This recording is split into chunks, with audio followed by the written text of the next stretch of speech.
for as we get started here now, we will be making this available for view again on our YouTube channel tonight. And we will again have a lot of topics. If you have questions as the presenters are presenting, please put that in your chat so that when the presenters finish, we can address your questions to keep things moving.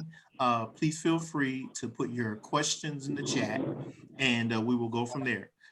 So without any further ado, we have our newly minted Executive Director of Strategic Student Enrollment Management. I think that's the right title. I'm trying to play it from here.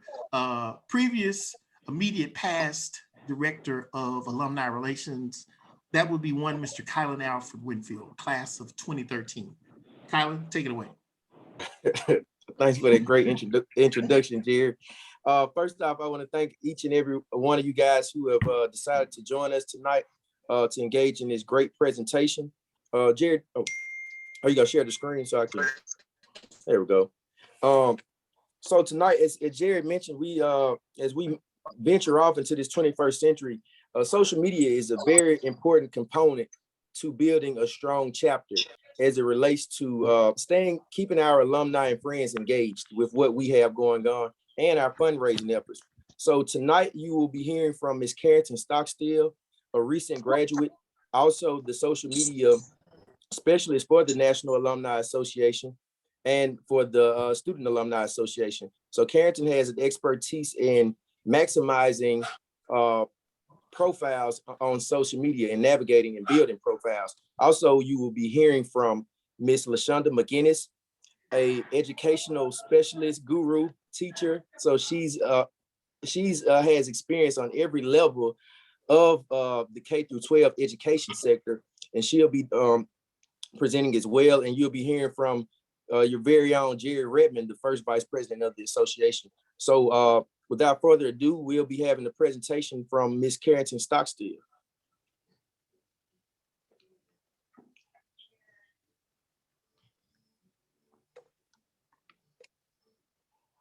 Can everyone see my screen? Yes. Yes. Yes. Yes.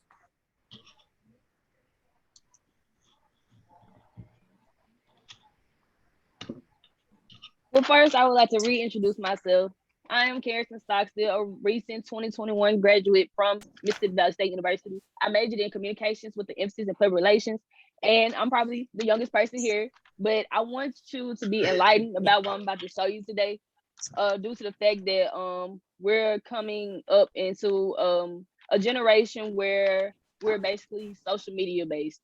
So I would like you all to try to take a chance to further your mindset when it comes to technology. All right, strengthening your chapter, Facebook edition.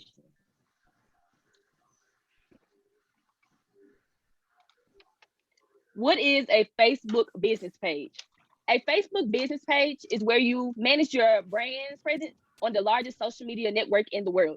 Your page allows you to connect in the world. Your page allows you to connect with your customers, your future prospects by sharing content, responding to your alumni.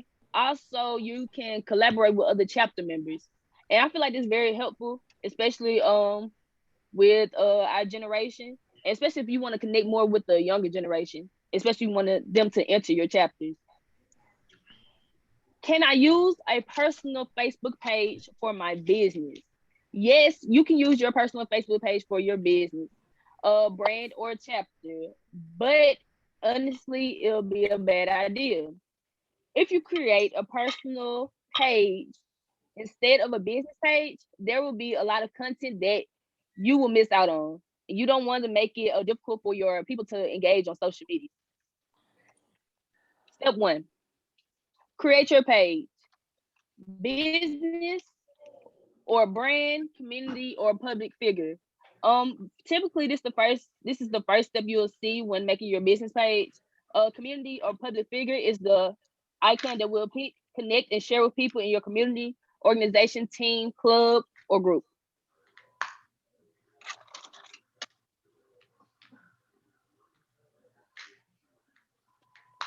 All right. Add a profile picture and add a cover photo. A profile picture and a cover photo, we typically use photos to identify our organization just in case someone tries to make a similar page, because oftentimes we have people that try to scam you and try to take your money, and we don't want that. So we often have a certain identity that we try to capture when we make Facebook pages.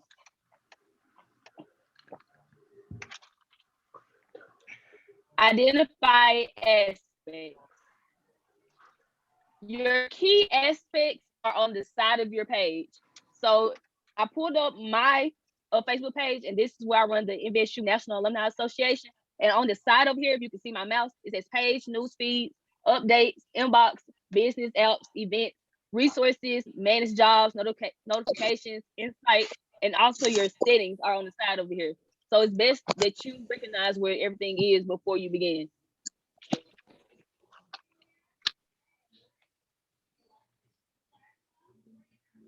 Learn how to log in your Facebook page.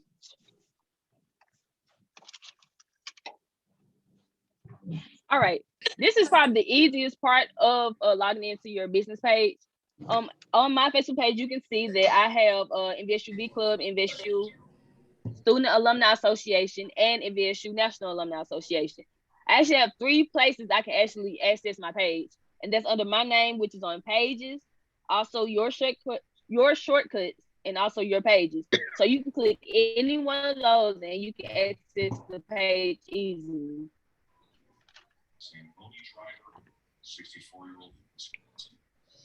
Add page roles. Your page roles are under your settings, and this is typically who will run your page. So you have 6 page roles: admin, editor, moderator, advertiser, analyst, and custom. Each page role gives you a certain amount of, let's say, a certain amount. You can only do so much with each page role. So the admin will have a full access to each thing.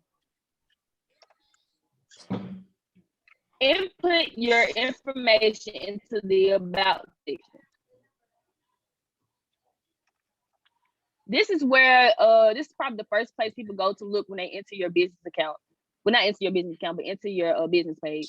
They typically want to see your phone number to get in contact, also with your email, typically your website. And this is basically where all the information needed is in case somebody wants to get in touch with you.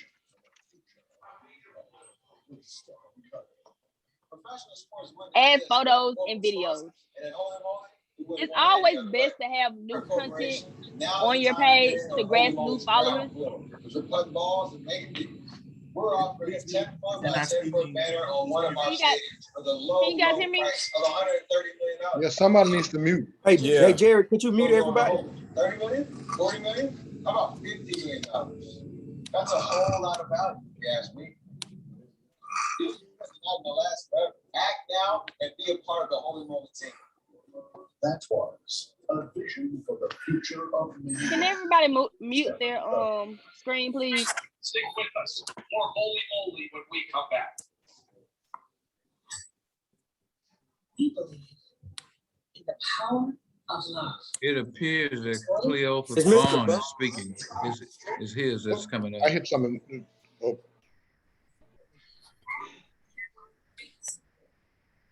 Can everyone hear me? Yes. Okay. I got you. Add photos and videos. It's always best to have new content on your page to grasp new followers' attention. Due to the fact you don't want to have the same things on your page each day. You want to always post at a certain time. You always want to try to get new ideas when posting. This is also where you add your albums and everything. Like and share. Liking content will add, liking your other pages will actually add content to your page's news feed. This also will help you engage with others. So if you want to engage with other alumni chapters, this is the best way. By liking their page, they can see everything that you're posting by sharing. And this is how you can go and, so for instance, today I'm making the Chicago area chapter's Facebook page for you as a demo. I will go to the little 3 dots right here, and I was like as your page, and that's where I can that's where I can change into my business account.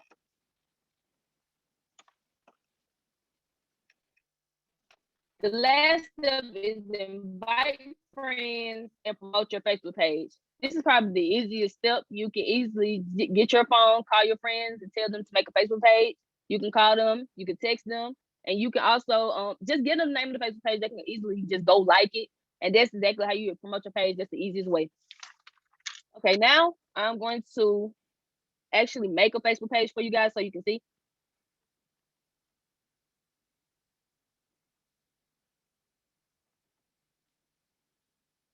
Can everybody see my screen? Just nod if you can. Yeah, okay.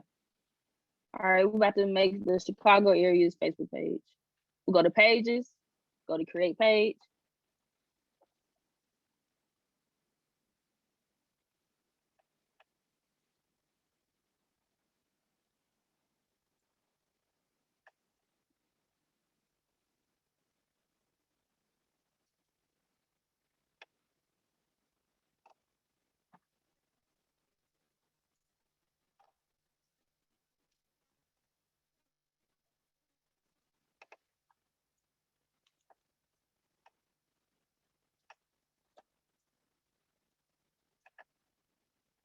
And if you feel like some of my steps are a little off, it's due to update Facebook page. So just in case. Hey, Ms. Stockstill, you have to share your screen of the changes you're doing on Facebook. I'm only seeing the PowerPoint presentation. You can't see my okay.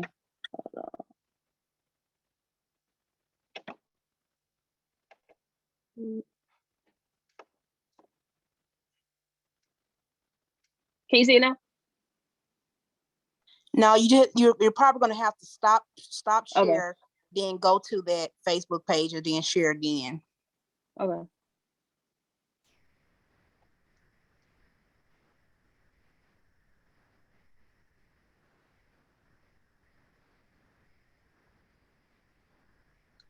You can see it now? Perfect. Okay, thank you.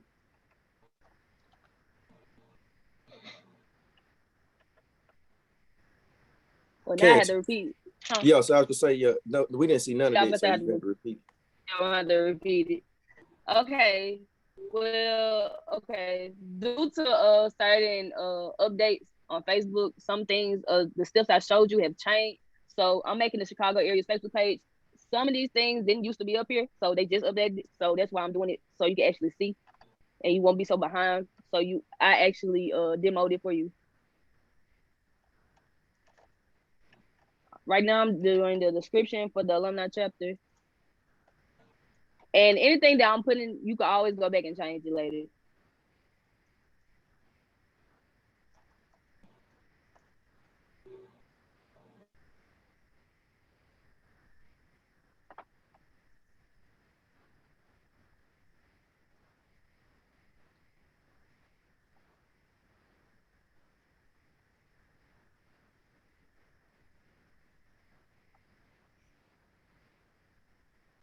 Now I will be able to look at this later, right? Because I'm getting saturated already. Yes, sir. Okay. All right, we're gonna create the page. Everything that we have now, it will be given to you. The PowerPoint included. All right. Because I got to study this. All right. You see everything is changed because everything's on the side now. When I created the other Facebook pages, it wasn't like this at first. I'm about to add a profile picture.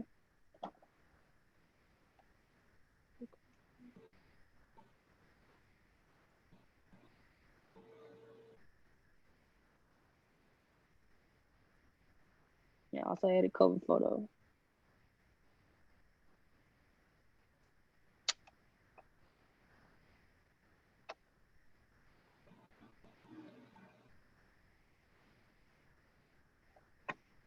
And just give it time to upload.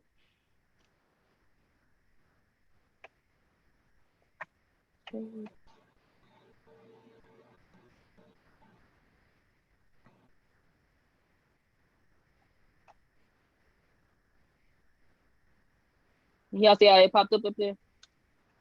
Yeah.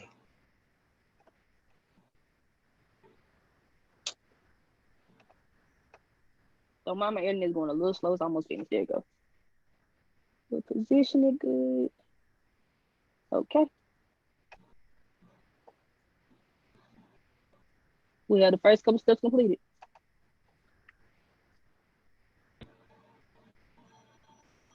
All right. Going to about. Edit page info.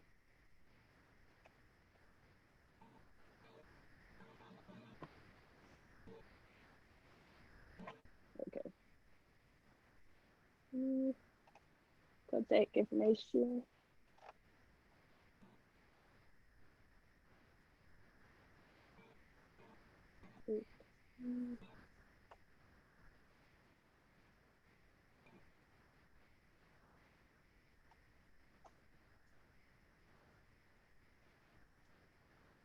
I'm going to change the email and everything. I just had to use one in the place at the moment.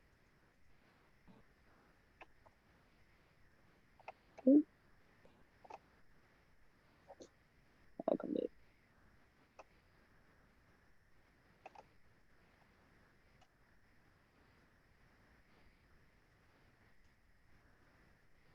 There you go. Or All right. Address. We almost finished. Everything is really simple. It's just a lot of information you have to let in when you're beginning.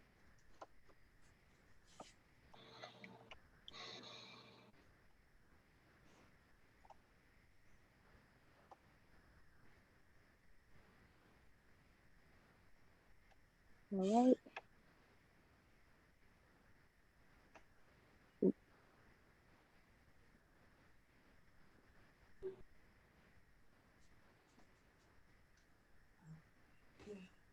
Is everything up in there? Did it? Let me refresh it.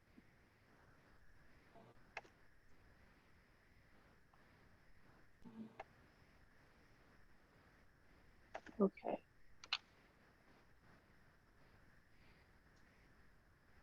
Okay, so the thing is, when you begin a Facebook page, everything's on there now.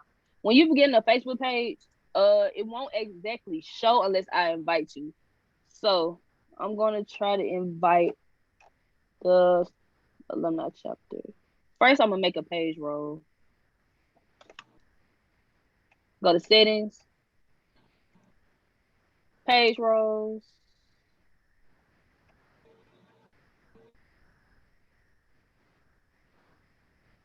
Page role.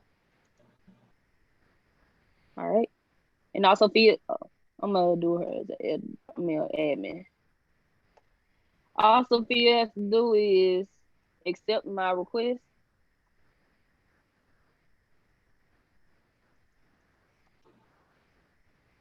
I hope I know my password to Facebook. Did it? Okay. So all she has to do is accept my request and the page be hers. Okay. General, everything's on there. Go back. Pages. Okay.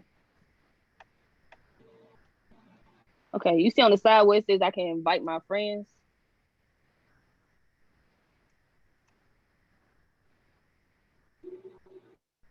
I'm gonna invite all my friends. Oh, I'm not gonna select all them. I didn't invite nobody.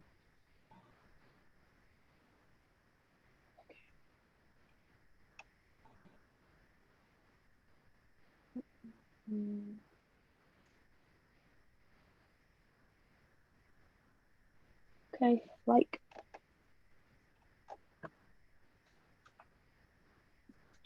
I know how to do this. I'm gonna go from the MVSU National Alumni Association page.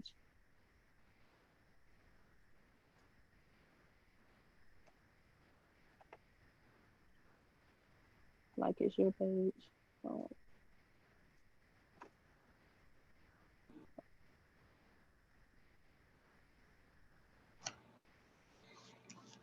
There you go. So the MVSU Alumni Association is the I like the page. So that's what I meant by like other pages. So the National Alumni Association probably gives more like at least 10 followers by tonight. And if you have a Facebook page, I suggest that you kind of like look up now, try to go ahead and like it so it can be seen by others, because right now it's not going to be seen. So if you have access to a phone right now, could you please go like the Facebook page? It's MVSU NAA Chicago area chapter. Okay, username.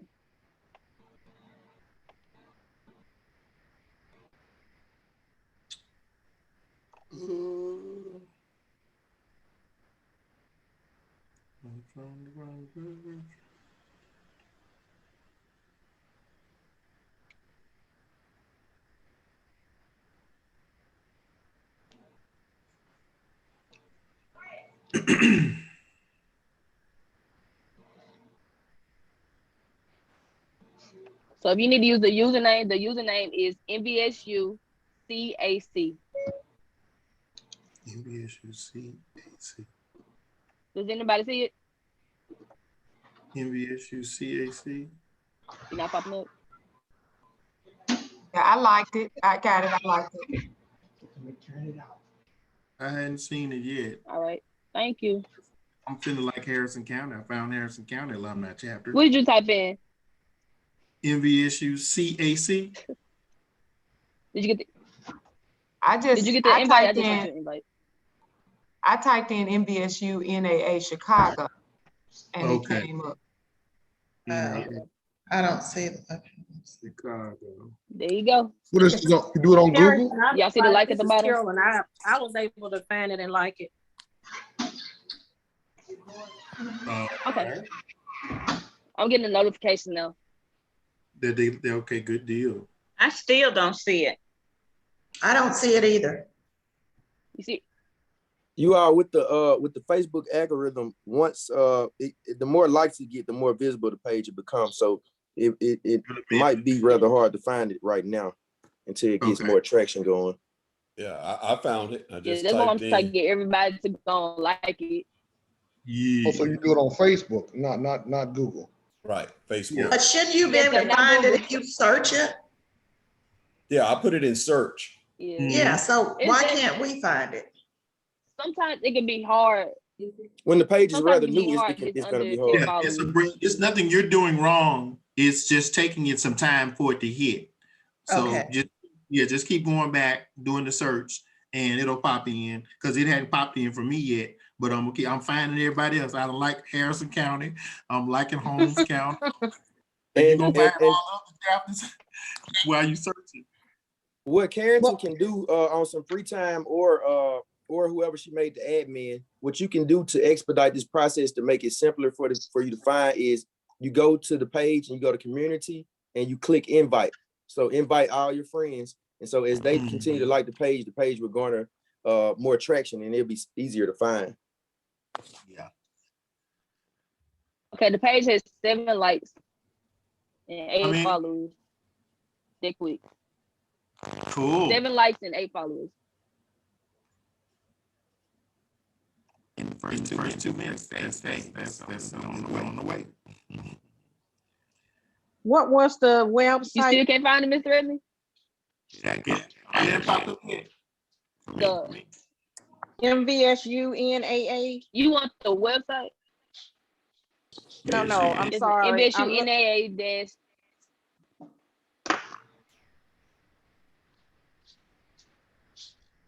What's on the screen? Chicago. Are y'all putting the dash in there?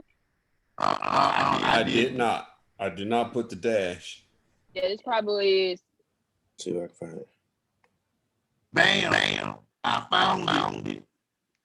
As soon as I put that dash in there. It's dash what? It's MVSU NAA dash Chicago area chapter. When you're doing the search. Okay. So the Facebook page just notified me that it has 10 likes, so it'll be easier to search now. Okay. And that's the end of my presentation. Thank you. All right. Thank Any you. questions, I'll answer at the end. Just keep the check on the chat. There's some in the chat. We've got a few minutes. Let's see. I'm trying to see what I see. Why Facebook is as opposed to LinkedIn. That's a question from Spartan. Not necessarily as opposed to. Say it again. You want to answer that comment? Gary, I think you're getting a lot of feedback. Do you have Something is two happening. devices on? I know. I thought it was just me, y'all. Yeah, Jerry, that's the same thing that happened, Jerry. That's the same thing that happened when you couldn't hear us. That happened right before you couldn't hear us. It's reverbing. It's reverbing. Echoing like 3 or 4 times. So the LinkedIn piece, the LinkedIn piece is very important, I guess, in this new climate of social media. But as you know, there are steps to to building a robust social media presence. Right now, Facebook is going to be the standard as it relates to any social media platform. Most social media platforms that we currently use are based off technology that Facebook has established, and based off the traction that we're receiving from the NAA page and the university page. We have identified that a majority of our constituents, friends, or donors are on the Facebook platform. And we want to make sure that we get a foundation established before we venture off into more complex platforms such as a LinkedIn. But LinkedIn is important, and I don't want this to hinder any chapter. If a chapter has a content manager who is well versed in the social media setting, by all means, create a LinkedIn page. Don't let this hinder you. But we have a majority of our chapters are new at this, and we want to start with the foundation first before we take it to another platform. So as we proceed, do we have any other questions? And we'll answer questions throughout this event. Are there any other questions? Because I'm not looking at the chat. Kylan, I just wanted to say. Am I still getting a reverb? No, sir. Not now. Okay, good. Kylan, I just wanted to add that with LinkedIn provides a network piece. And so if you are networking with businesses, corporations, LinkedIn is perfect for that. It provides the platform to allow you to network with like-minded organizations and to develop those relationships that definitely would benefit your chapter as well as the university when it comes to raising money and things of that sort.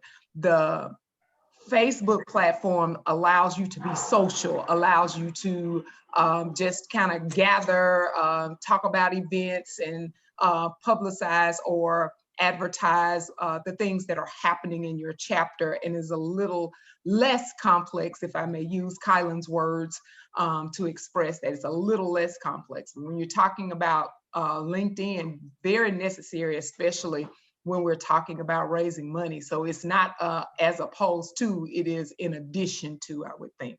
And I think maybe that was what Jerry was going to touch on. Great explanation. So as we move on, and make sure y'all notify me if we have any questions in the chat. Looks like we have Anjanette, and she'll be talking about the social media teams and support and maintenance.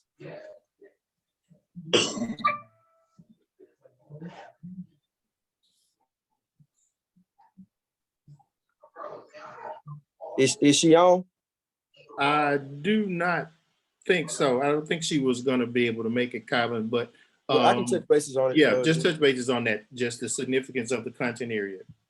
All right, so the chapter social media team. I see that is one of the bullet points. So sometimes managing social media can be, being a content manager can be very rigorous on one person. So what we want each chapter to do is identify a contact person, have a social media manager, and that person should have a team, identify people that will help.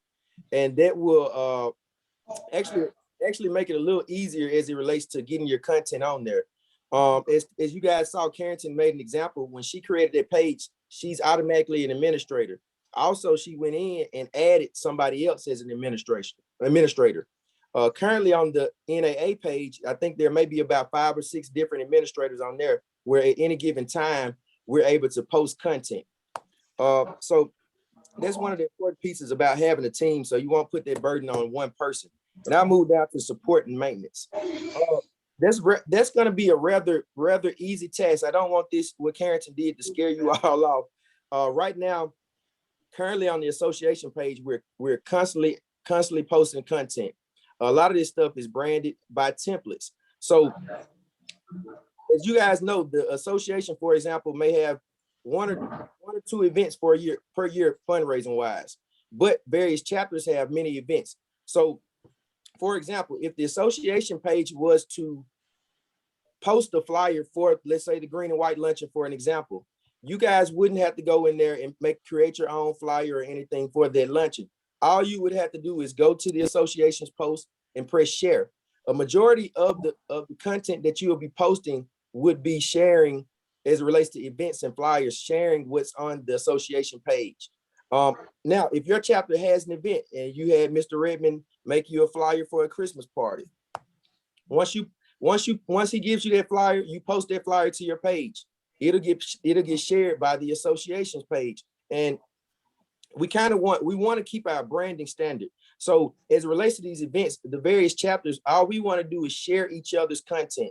The only content that might be different, if you guys want to be have a little more robust presence, if you want to take pictures while you're at chapter meetings or post pictures or do different profiles on chapter members. But for the most part, it'll be rather simple.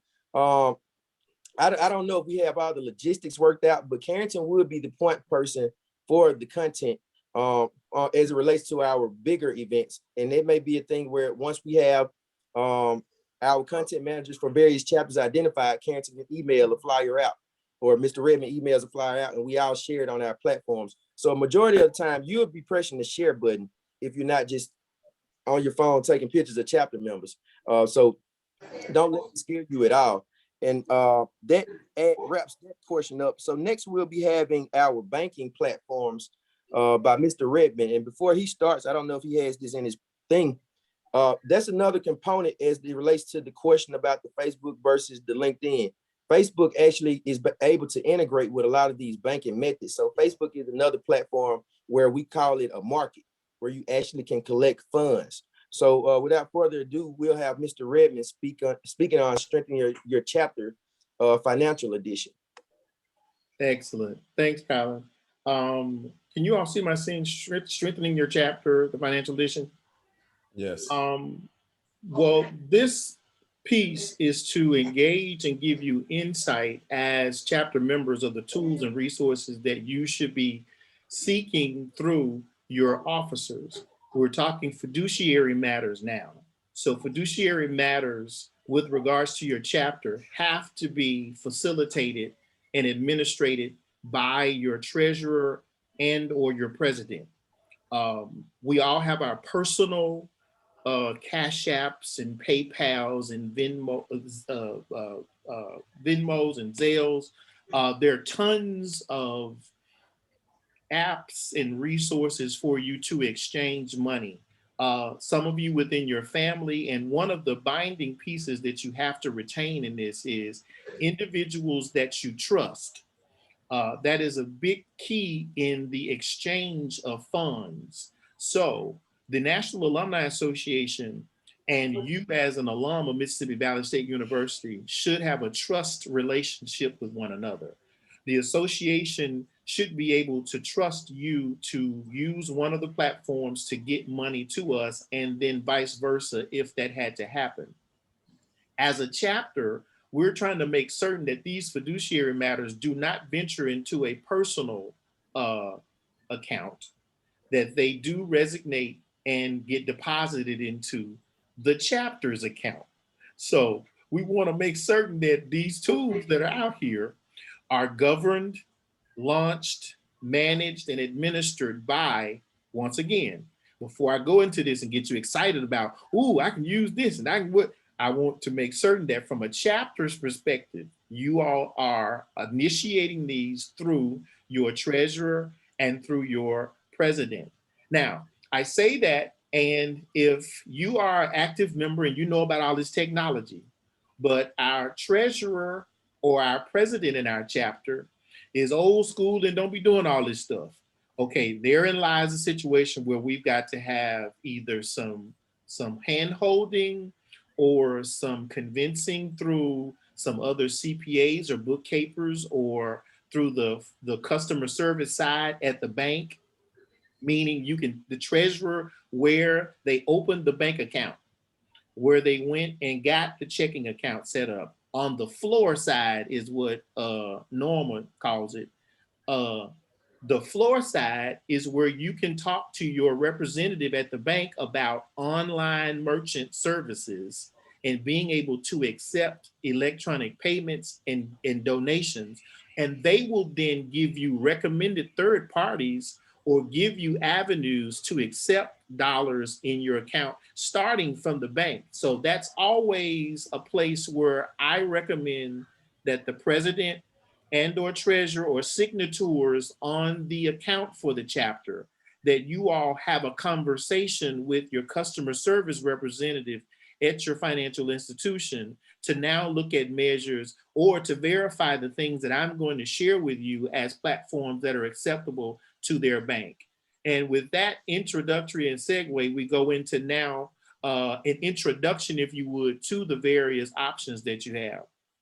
Now, one of the more notable and more acceptable and more secure routes, now all of them can say that they're secure, but through the due diligence and the activity of a thief, you will still get hacked or have to research a particular transaction that has happened on your account. Typically, it's not anything major that I've been fortunate, let me knock on wood, been fortunate enough to have experienced. There have been some compromises on the account where someone has gotten access and there may have been a charge. We've experienced it in all honesty with the National Alumni Association with one of our accounts. I don't know if it wasn't one of the social media pieces. It was actually just the account. You know, hackers get in and compromise. Fortunately for us, it was nothing major, but you know, with your bank, you can dispute and get your dollars back. You just have to be more vigilant of the charges that you see on that account, which when a treasurer reconciles the account and looks at the bank statement, that's where you're still going to see all of the transactions, the deposits that have gone to your account to be able to make certain that you're on top of everything that's going in. Now, PayPal is a way to pay online and for businesses to accept payments from you. So you can accept chapter dues, you can accept donations, tickets to an event using PayPal. One of the great things about PayPal is it will integrate with your website. It will integrate with swipers and terminals.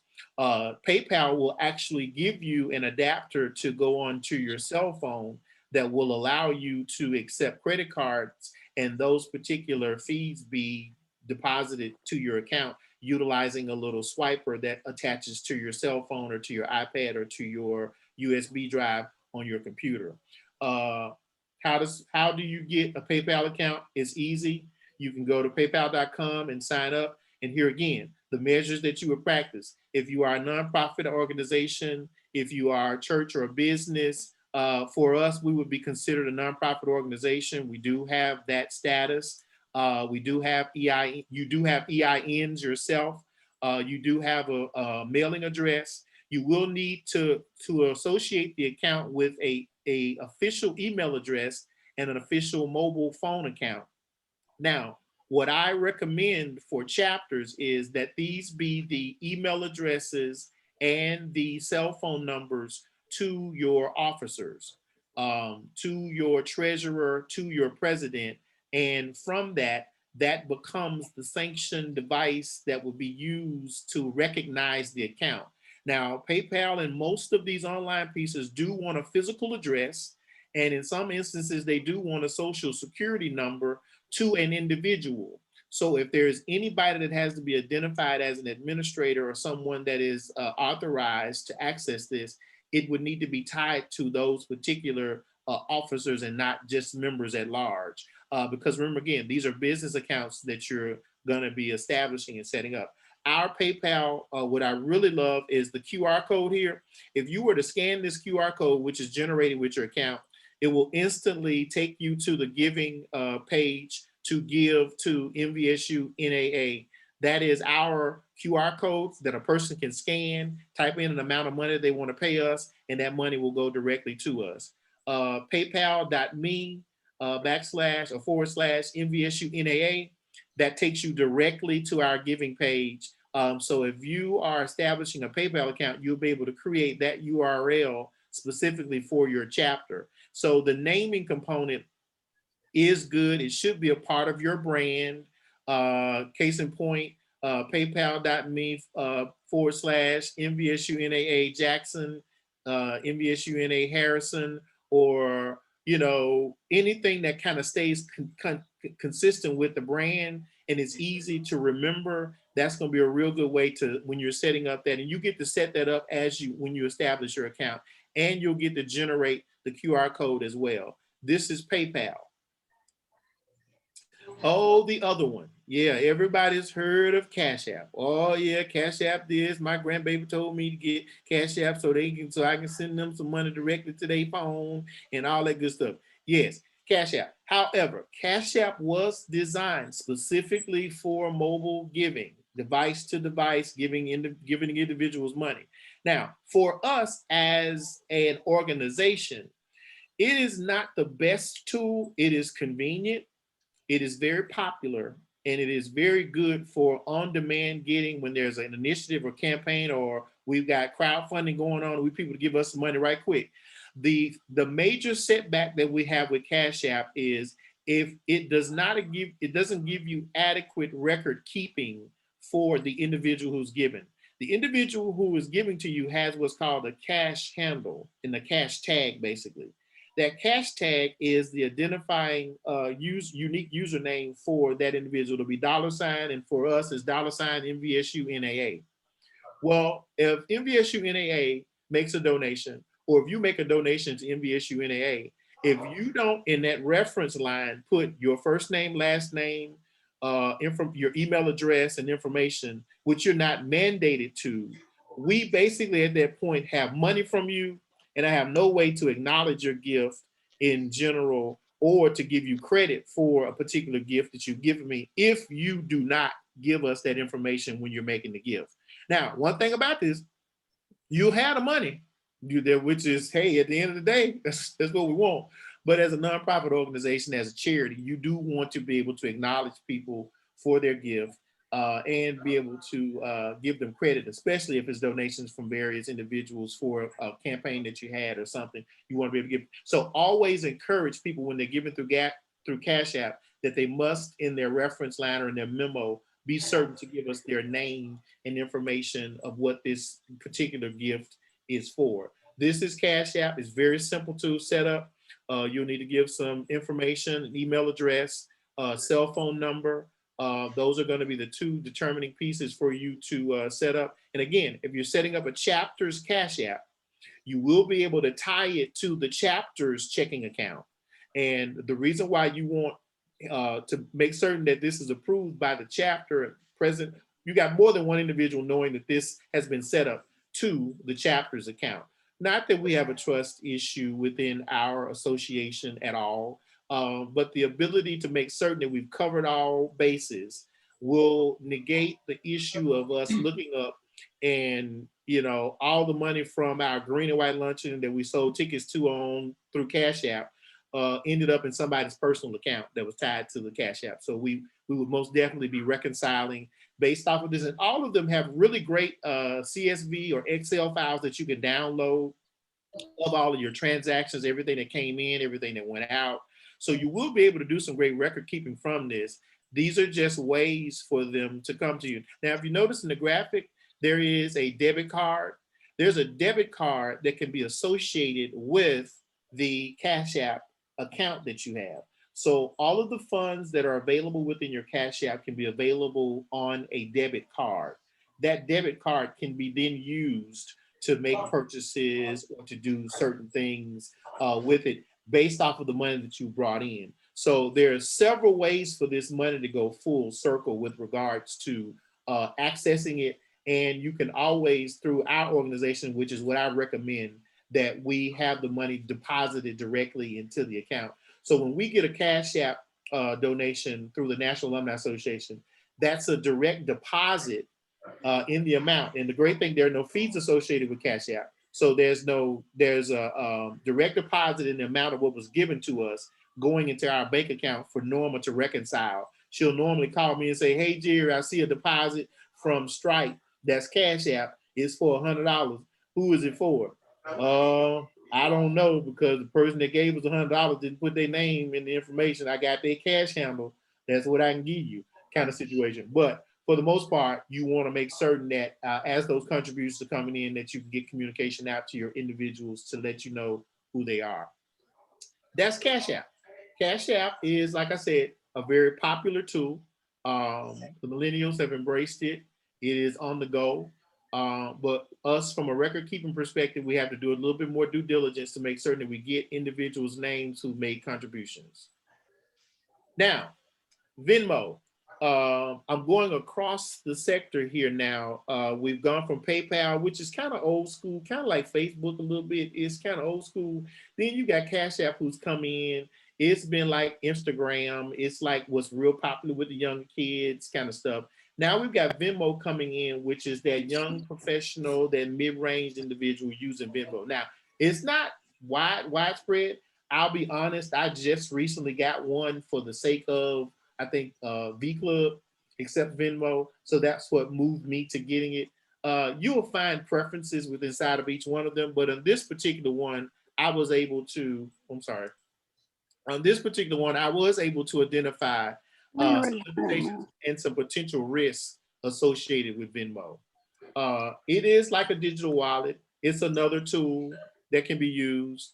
Offers for Venmo, you got the same setup that you'll need to go through. It's a digital payment piece that you will be able to use. It's almost like a digital wallet for transferring money, keeping money, and making payments free of charge and conveniently. So what I suggest with Venmo is you'll go through the same setup. It'll be tied to an individual. It'll be tied to a bank account for you to pull money from and to deposit money into. And if you look at some of the Venmo limitations and potential risks, they were pretty straightforward with what they were doing. When you are buying from people you don't know, that's typically where this gets kind of iffy. Meaning somebody's selling you a for $19, I got a flat screen TV, 52 inch. Hey, come on now. That sounded a little too good to be true. And then you pay them. They want you to pay them using Venmo, and you hadn't even picked up the product from them. You finna go meet them at the corner of Highway 82 and Delta Road to pick up this TV at 2:00 tomorrow, and you already paid them. That sounded kind of strange already within itself. If we know what the corner of 82 and Delta Road look like. But at the same time, this is a way for you to be able to accept payments and get payments from individuals. So there's no harm, no foul in being able to accept payments from Venmo and all of these platforms that I'm telling you about. It becomes when you start giving money and making payments from it when it becomes somewhat of a challenge. That is Venmo. Like I said, we're just doing a touch point. Here, Emma McKnight. Yes. Are there any fees associated with all these? No. Most of them are letting you, if you're trying to do it in a hurry, meaning if you're trying to do it instantly, that's where those percentages come out. Meaning I got this $100 and I'm trying to put this $100 into my bank account right now. That's when you run into some percentages or fees. But if you allow the time, because it's really just ACH, Emmett, it's really like bank transfer from one account to another account. And if you do that without a rush, you're good. But most of the people that are trying to get cash to their personal accounts want to do it instantly, and that's when you end up assessing a fee. I know you assess a fee with PayPal when you do that. You assess a fee with Cash App when you do that. You assess a fee with Venmo when you do that. But if you're able to wait the 2 to 3 days in some instance for it to post to your account, if you are able to use the debit card associated with this, and as opposed to it being deposited into your account, then you're good. So most of them don't have fees, but they do if you try to hurry up to get to your money. Okay, another question then. If you post the amount to your account and you have a debit card and you know the money is there, but it hadn't posted yet without a fee, can you go ahead and use your debit card without being overdrawn? No, and you'll get a decline if you try to use that debit card if it has not posted. If it's posted to your Venmo account or to your PayPal account or to your Cash App, it's available instantly on that card. But if it's not there, it is showing, you'll see that on your account when you log in. It'll tell you how much money you have in your account. And then that is directly tied to your debit card. Okay, thanks. Good deal. Good question, Emmett. All right. That was Venmo. And the last one is Zelle. Now, Zelle is tied into and promoted by a lot of banks. A lot of financial institutions promote this. Bank of America is real big on it. And you've got several other financial institutions that are partnered with it. So this would potentially be one of the platforms that is based in an app that will allow you to transfer money between accounts or make contributions or pay for something, in instance, a ticket for something, or to make a donation towards something, or pay dues, whatever that particular product is that you're selling. You'd be able to do that using it, and then it will be accepted by a particular individual that has a Zelle account that was set up to be able to receive it or be able to put their information in to receive the funds. And a lot of it is tied to a phone number, a cell phone number, or an email address when you're setting that account up. So an individual will put their email address out here and tell you that it's $100 and send it to this email address when you're inside of Zelle, and that money will make its way to you via those components as you set up to send and request money from contacts in your phone, whether they have an account with Zelle or not. So it's really tied to your ACH transfer between US bank accounts. Basically, this is another tool that will be helpful for you to be able to reach and receive dollars and contributions from individuals. That was Zelle. So we did a walkthrough of 4 primary staples, and again, there are more.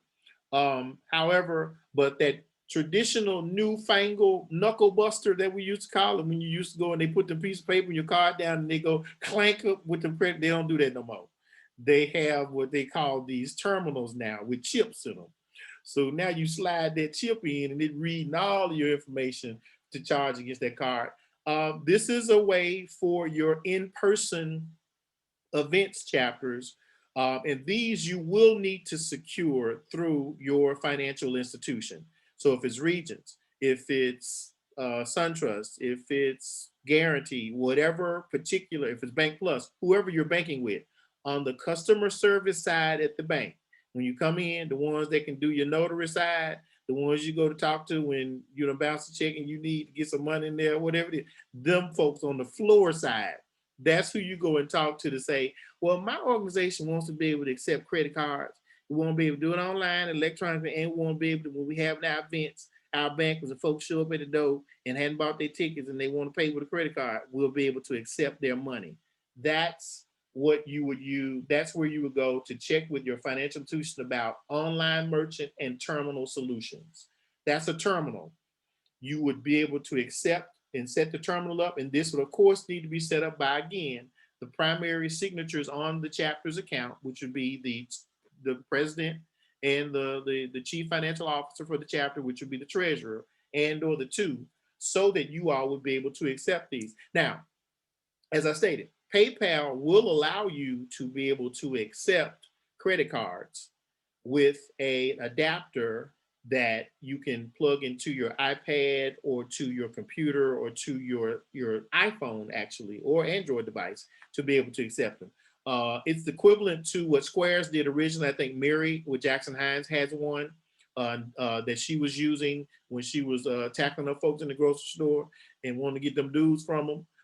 She would have pull that out, that square out, and go right ahead and process right there. This is an extension of that.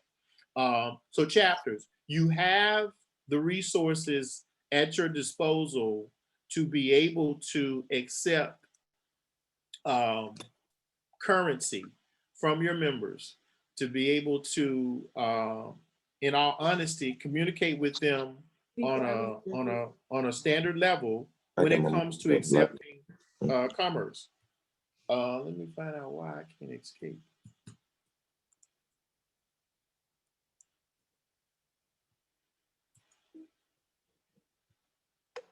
Jerry, was that the end of your presentation? Yeah, that was the end of my presentation. I was trying to get out and get back to the to my screen here, but I'm okay. As Jerry gets that together, Carrington, prepare to get back on. We'll have Ms. Stockstill, Carrington Stockstill, again to go over texting platforms. This is another way outside of our social media pieces that you can keep and stay engaged with chapter members and or prospective members. So Carrington, you can go whenever Mr. Redmond gets that on. But in the meantime, do we have any questions while we wait for him to get that slideshow on?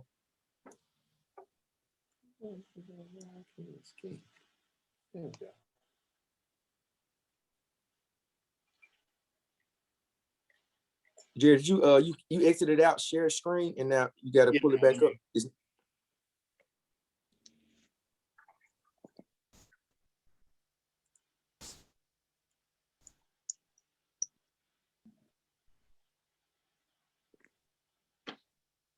I should be out.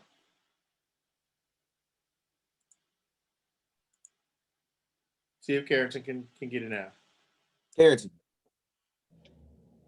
I don't have a specific slideshow for this. Oh, okay, right. That's right. We were gonna talk to you, Colin. Okay, for GroupMe, typically it's a free group messaging app. It's simple to stay in touch with your friends, family, and you can even use it for your alumni chapter members. Or you can download it on your app in your app store. Typically some people try to use group message in your phone. Some people have iPhones, some people have Androids, and oftentimes it only lets you use a certain amount of people in the group message. But GroupMe, it's a helpful source, so you won't have to do that. So typically all you have to do is download the app. You can make a group, you can name it whatever you want to, and then you can type the number in, and then the person will be in the group message. It's that simple. And all you have to do if the person doesn't have the app, just tell them to download it, and then they will be in. Yeah, and in support to that, guys, that's a communications tool.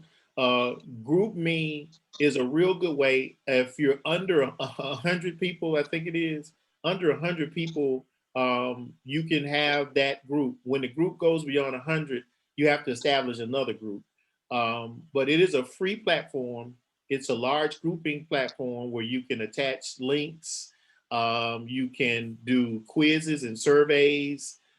You can try to find the time in it. I mean, it's a very unique platform, and that is called GroupMe.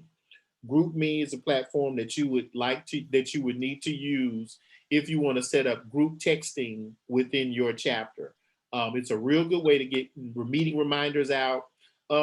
Just communicate and stay in touch and inform when you need to pull your chapter together. You've got a great text messaging platform.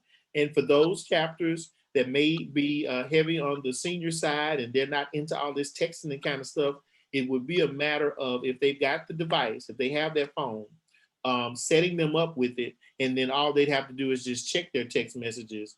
And you don't have to respond, but you would be getting the information. That's what my dad does. He don't text at all. But he don't miss a beat though. If you done text, he done read every text message. He ain't gonna give you nothing but a K back or a yeah or a no.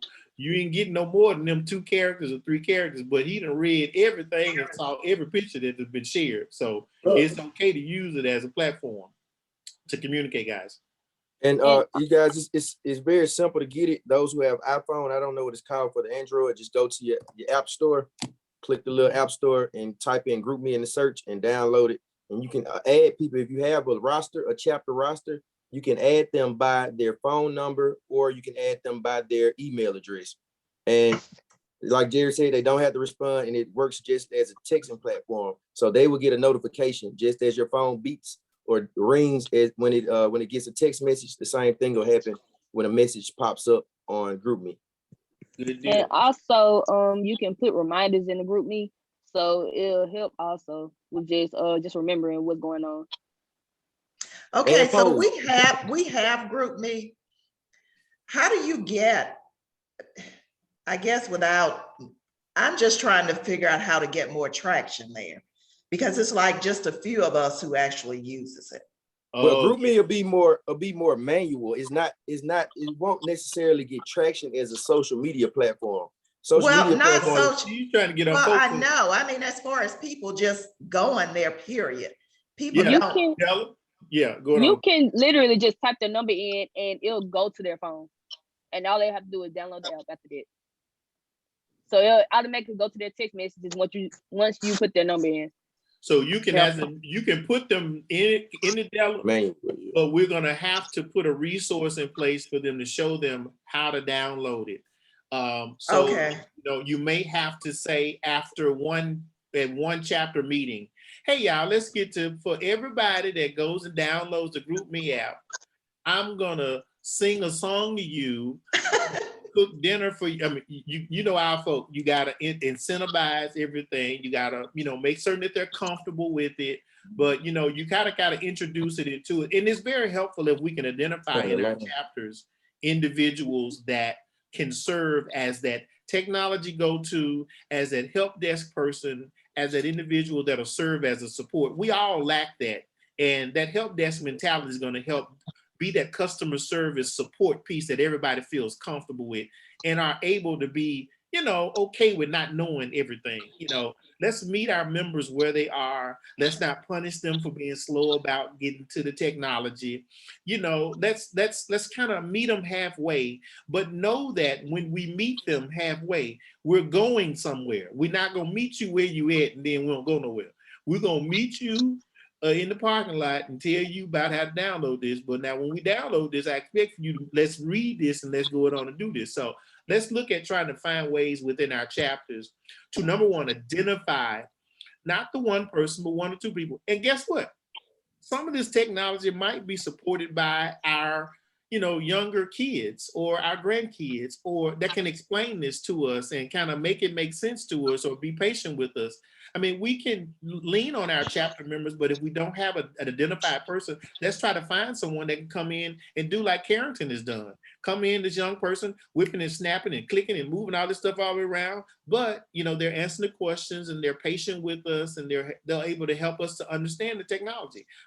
It's just something that we've got to commit to. But yeah, Della, you'd have to get them to download the app on their device. And Della, you can send out an invite. It's basically a text message.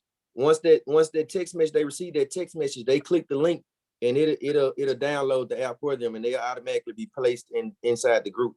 But if you send out an invite different ways through email or sometimes just manually through phone, they'll have to accept the invite if they're already on the platform. But I can reiterate, it sounds complicated, guys, but this will make chapter life much easier.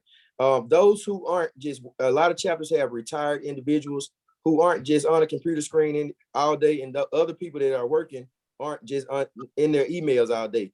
And so a lot of times chapters are only communicating through email, and some people only check their email once a week. So this works with urgent matters. If there's an emergency meeting, you got the notification. If you need to ask an opinion of the group and there's a purchase that needs to be made, you can make a poll inside this group and people can vote how they want to do. So it helps with constant contact, if you will, and you get immediate responses instead of relying solely on email or calls. So we'll keep this meeting going so we won't prolong it. We have our last presenter, Ms. LaShonda McGinnis, and she'll be presenting to us about virtual conference platforms. Tyler. Yes, sir. Is it possible that you all could do a live workshop with the chapter? Otherwise, say like you and somebody else maybe come to our chapter one meeting day and then do all that demonstration in person. Then see if you did that, then the people in the chapter can follow along with you, and they get I think they get a better understanding that way.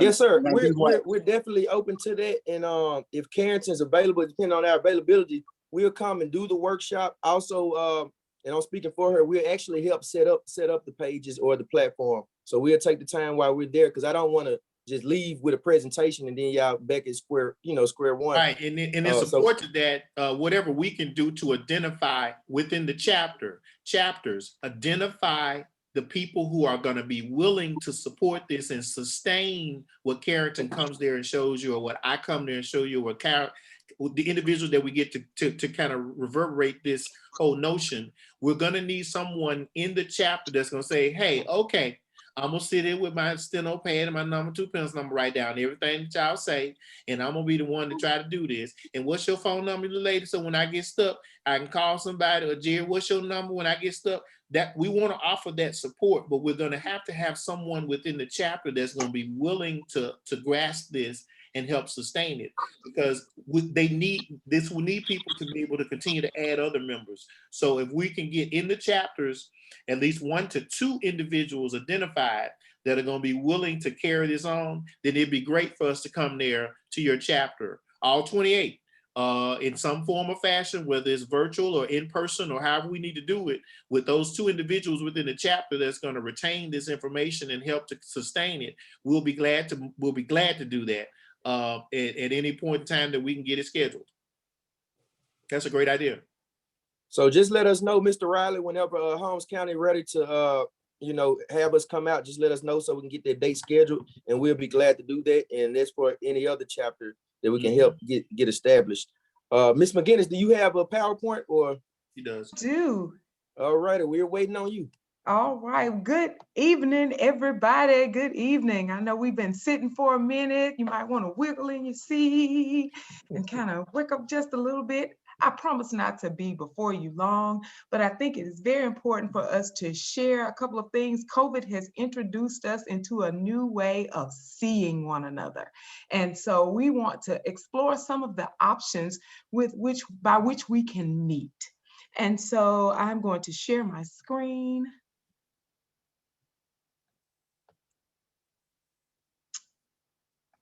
And so we're going to talk a little bit about virtual meeting and conferencing platforms. Can everyone see my screen? Mm-hmm.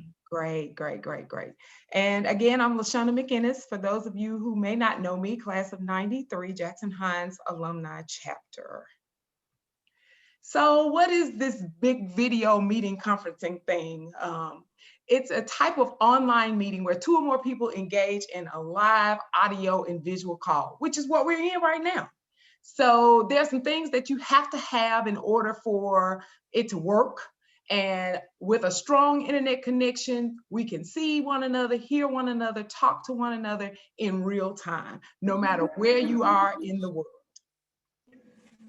So why do we need to move to this video conferencing platform? Because my phone works well. I just got accustomed to free conference call, and I'm on the telephone, and that's what I'm accustomed to. So why do I need to move to, or why do we as a alumni association and our chapters need to move to the video conferencing platform? Well, here's some reasons. One, it improves communication. It allows us to be able to communicate with one another. It's a little bit faster than email. You get an immediate response. It builds relationships. We're talking to one another. We can see one another. We can interact. It saves money in some instances, saves time. It streamlines collaboration, because a lot of times I don't have to wait for you to send me an email. I don't have to wait for something. We can do it all right in the platform itself.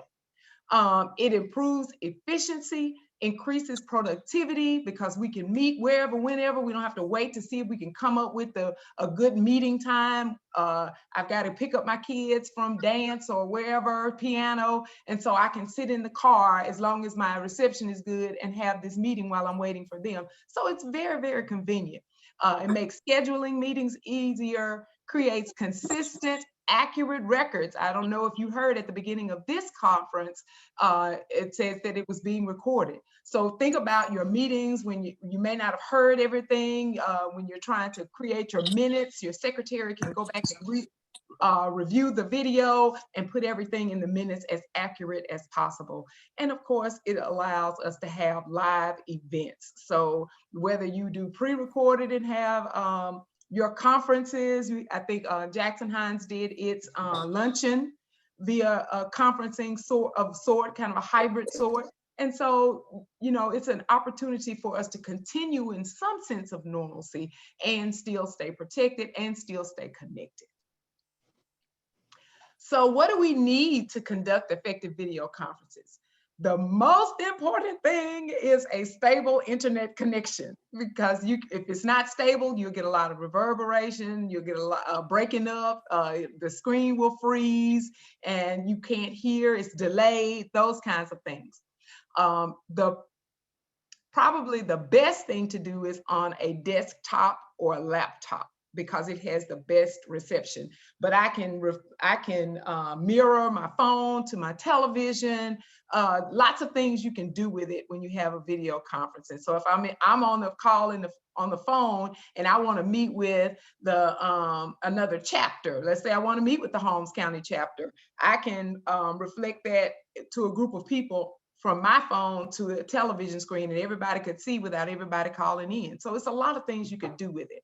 A computer or conference phone, as I said, if you needed a webcam or a microphone or headsets, being an educator, all of my students had to have headphones because I was doing, teachers were doing hybrid and face-to-face or in-person learning. So you had to put if you were in the classroom, you put your headphones on so it won't have that sound or that feedback. You need the software, of course, and we're going to talk about that in just a minute. And I added a couple of things that I thought were very important. One, you need an agenda, because you can get to talking, and because you see each other, you start talking. And because we're human and we're relationship builders, so we just start talking. And so an agenda keeps you on task. You need conference norms, you know, things like making sure that your lines are muted when you're not talking, making sure, for me, with my teachers, you got to keep your screen on. I need to make sure you're tuned in and you're all in. And then someone to assist with monitoring, because at this point, I can't see what's going on in the chat if someone's asking a question or anything like that. So someone else has to monitor that for me. They're monitoring the chat. If it's a platform such as Zoom where you're only allowed in by the host, someone has to let people in if they're late for the meeting. And if I'm presenting, I don't see that. So those kinds of things are very important and must be considered as well. So what are the popular platforms? These are to date, the top 10. Zoom, Blue Jeans Meetings, Microsoft Teams, Go Meeting, Intermedia, Any Meeting, Zoho Meeting, Cisco WebEx, Join.me, Google Handouts Meeting, and Slack.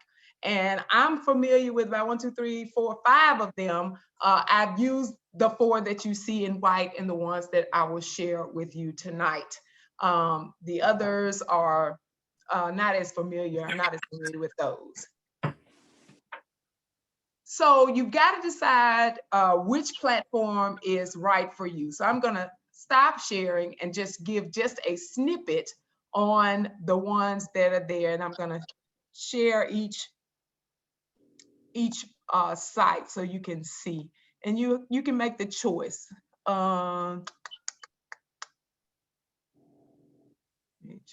So this is the first one I want to share with you. This is Microsoft Teams. In my school district, we have Microsoft Office. And so this is readily available to us because we have it. I'm sure if you have Hotmail, I can't think of the other one. I'm just old enough to know Hotmail. So whatever that is, you have what is called Teams. And in Teams, you can chat, you can video. So Miss Barney is my teacher, and she wanted me to come and get Romello out of her room. And so she couldn't get me on the phone, so she sent me a meet message. If I wanted to meet with her, all I would do is click the video. If I needed to call her, I would click the audio call. So it offers these options. It's free in this platform because that's who we use there. And it offers, all of them offer a certain degree of training. If you don't know how to use it, you'll have certain things on there that will provide you the training. All right, the other one that is popular in my class is Google Meets. So I'm going to share that one with you. It's also a part of the platform. The school district has the suites, and that means all things Google. So you have the Google Meet. And if I log in, I sign in, and I click start a meeting, and it just starts. It has the option for whether you want a video or audio, just as this one did. It asks you, do you want video? Do you want audio? So it has those options. Not a whole lot of bells and whistles. The way it is linked to all of the Google Docs forms, slides, all of that, very compatible in that.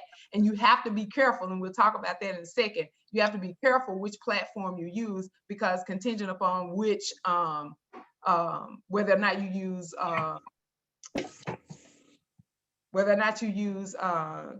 Google or another platform. I'm sorry, y'all, I'm trying to figure out where I'm going here. Or another platform, you won't have the same kind of compatibility. So you want to be definitely careful with that. The last one that I have, if I didn't close it out by mistake, is the GoToMeeting. Thank you. And the GoToMeeting, and I did close it out by mistake. GoToMeeting, I like it too. I like it a little better because it just, for whatever reasons, it's a little more visible. The visibility, it's not, the screen is not hazy or whatever. It just has a greater visibility. So I'm going to share that one with you. Has some of the same bells and whistles as Zoom. You can go in and share your link to your personal meeting room or whatever, and send a copy of the invitation, very similar to what Zoom does, and it allows you to meet.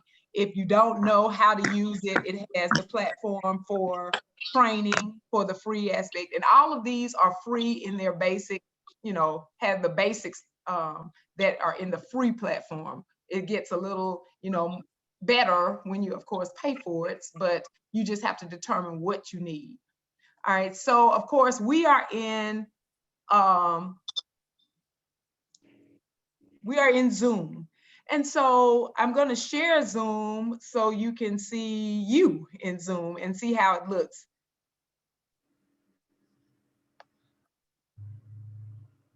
If it'll let me.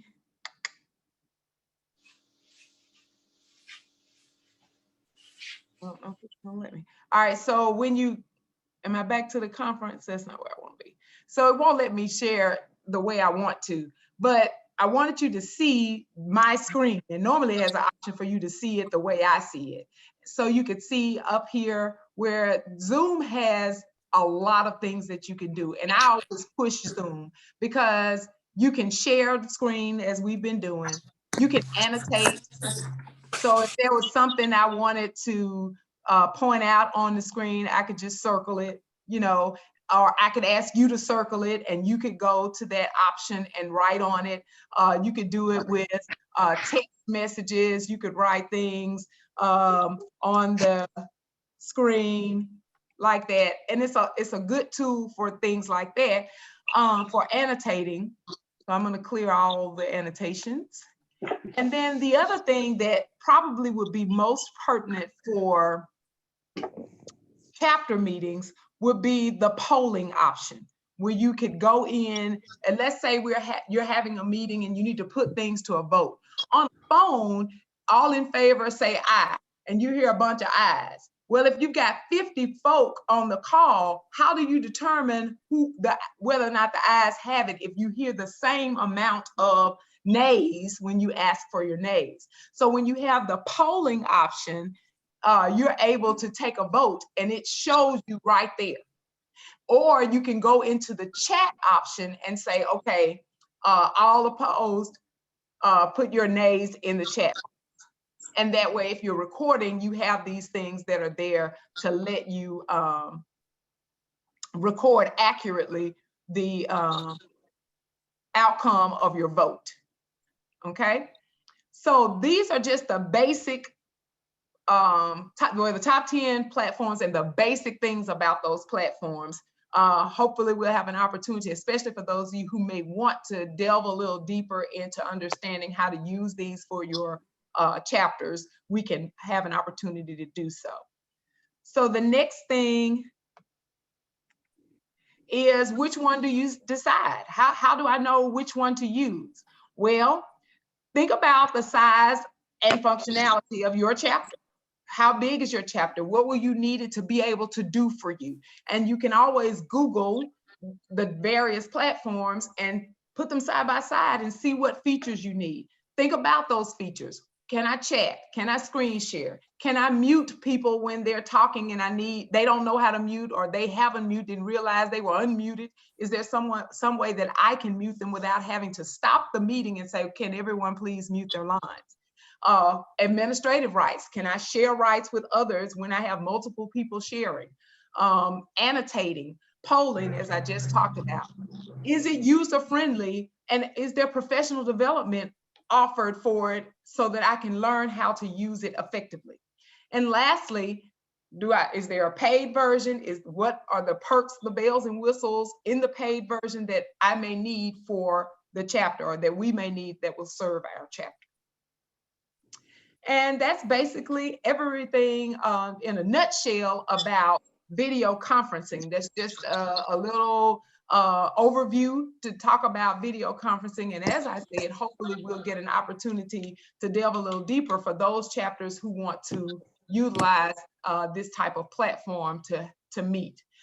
Good thing for a small group meeting. So even if we go back to in-person meetings, if you haven't, and you have a large chapter, it's a good thing for committee meetings and things of that nature. You can meet quickly on Zoom or Go Meet or whatever. And then, you don't have to worry about, am I going to have time to meet before the chapter meeting before I have to make my report? So a very useful tool.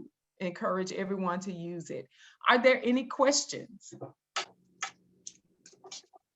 Okay, I see in the chat box, how do you use polls in Zoom?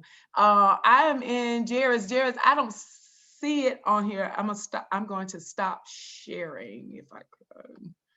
Polls should be down at the bottom. It should be at the bottom and say polling.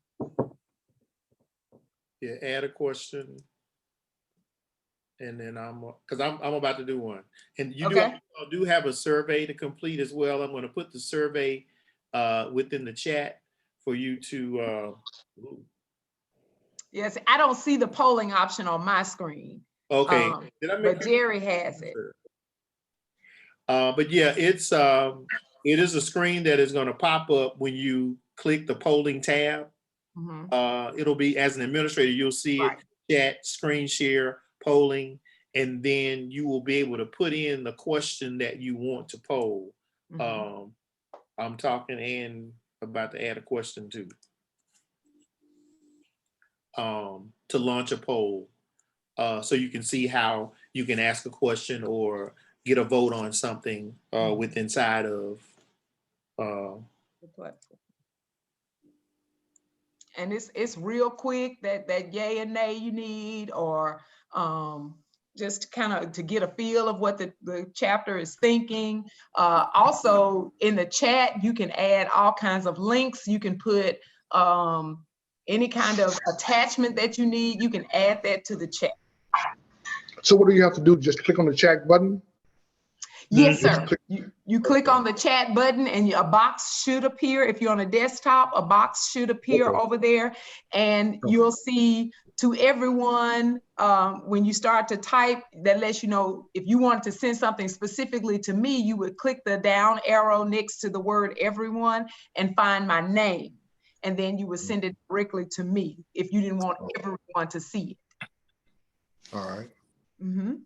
And see where it says out from everyone, there's a file if you want to add a file. So if you want to send something to somebody for them to read, like you can get the minutes out, you need to send the minutes out, you can add it as a file. If it's a Google document, you can put the Google link in there and they'll take people to the files or whatever. So it's a lot of things that you can do with it. It takes us from this page, from the Zoom page, to another page. In education, we use it for all kinds of platforms that's connected. So it is the connectability with other platforms is really, really good. So Jerry just put the survey link there. So that's a great way to show you how. And so once you go to the chat and you click on that survey link, it'll take you to another page. One of the things we talked about the other night, like I'm looking now and I can see everybody. I can see everybody that can fit on my screen. And with the, I have my participants open as well. But all right, I just got a question. I just went to the survey page and I went out of the, how do I get back to you all? Okay, look down at the bottom. Do you see the app that shows the camera? It's blue with the white camera in the middle. At the very bottom of your screen, is it there? Not yet. Hold on just a second. Oh crap! It's there. Internal wait. I see it at the top. Let me see. Okay, maybe at the top. Mine's at the bottom. Yours may be at the top, and you should click on the Zoom app icon. It's the Zoom app icon. When you click on it, it'll take you back to seeing our faces. I haven't gotten it yet. Oh crap, I done lost okay, everybody. Minimize, how about minimizing the survey? If you minimize the survey, see the little minus button in the corner of the survey? Okay, I minimized it. Do you see us now? No, I went back to the original link page where I got in. Don't worry about it, I can still hear you. Well, I tell you what I did. I X'd out of the survey. You X'd out, yeah, and sometimes it'll take you right back as well. If you X out, I did. When I was there, I was completely out, and I X'd out of the survey, and I'm back to the screen. Okay. All righty. Are there any more questions? The Zoom camera, Bradley. The Zoom camera is not in Zoom. The Zoom camera is not in Zoom. It's going to be on your boy at the top, all the way at the bottom of your page.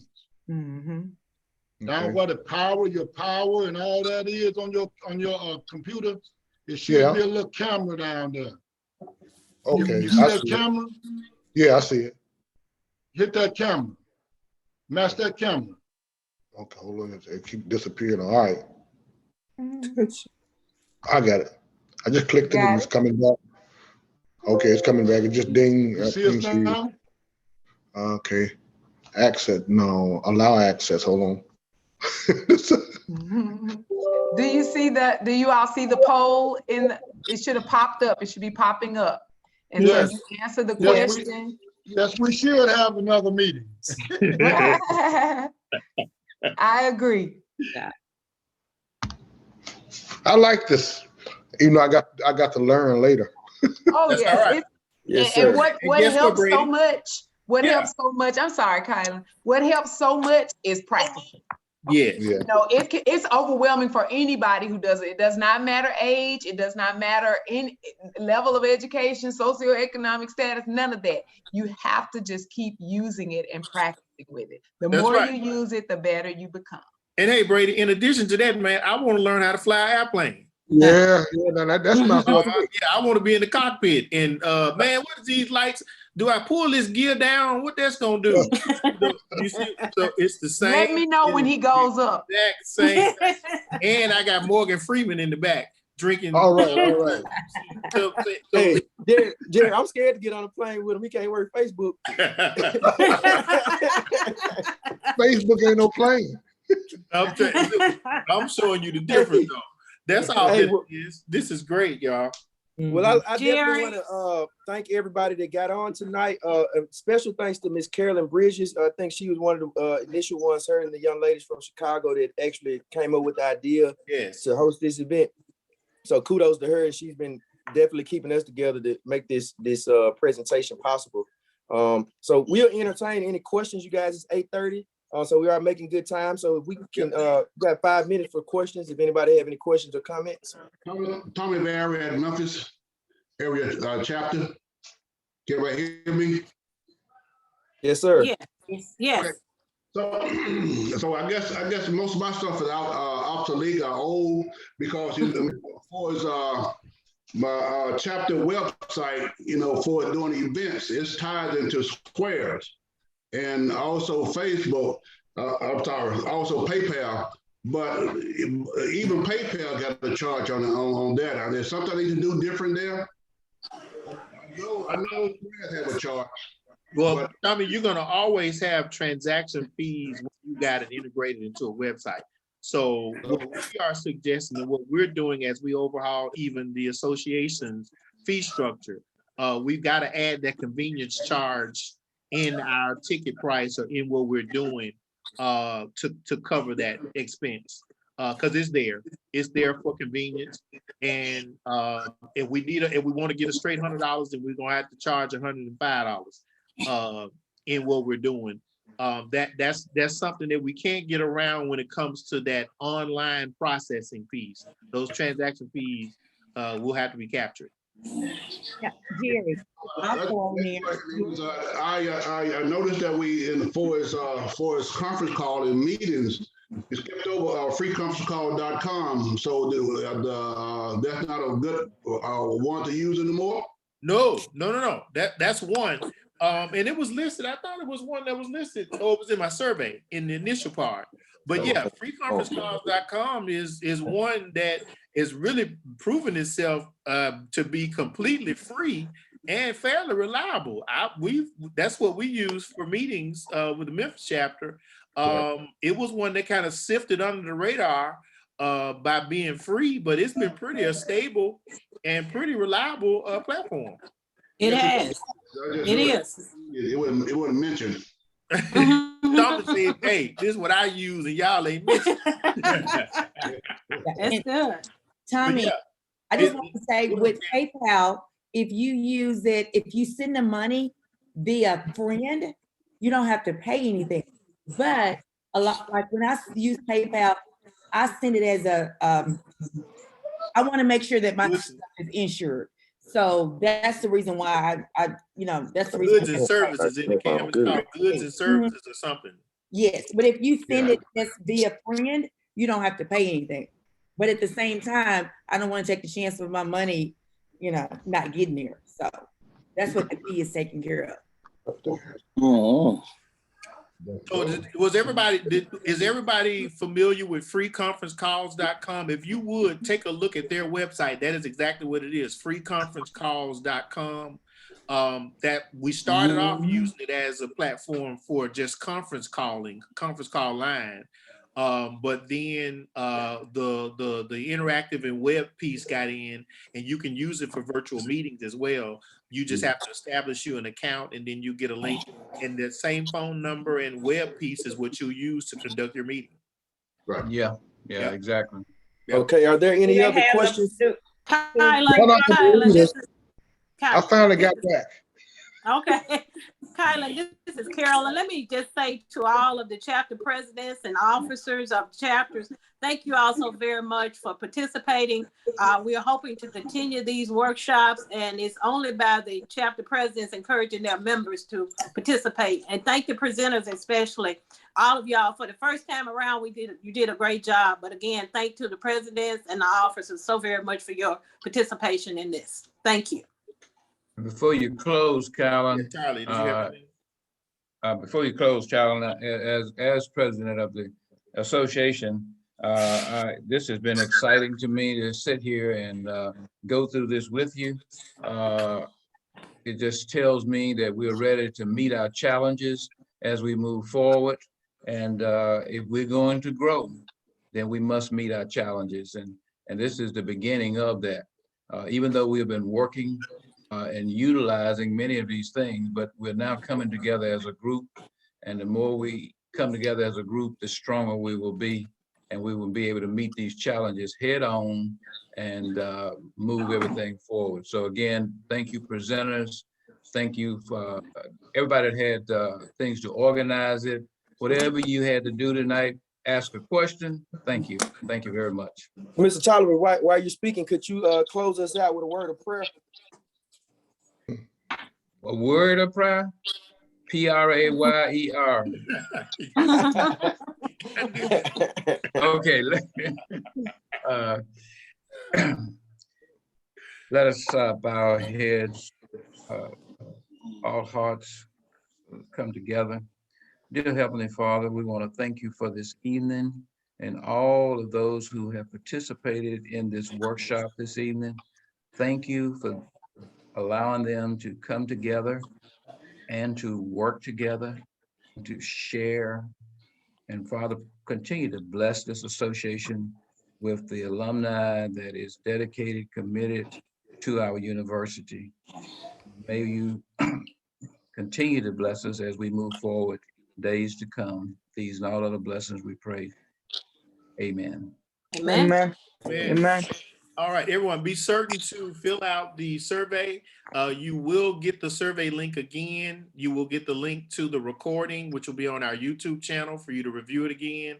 And I will be combining the PowerPoints into one and sharing that with you in an email as well. That'll be to everybody that registered online to attend. So thank you all and have a good evening. Good night. Hey, Norm, I'll see you report shortly. Okay, Jerry. All right.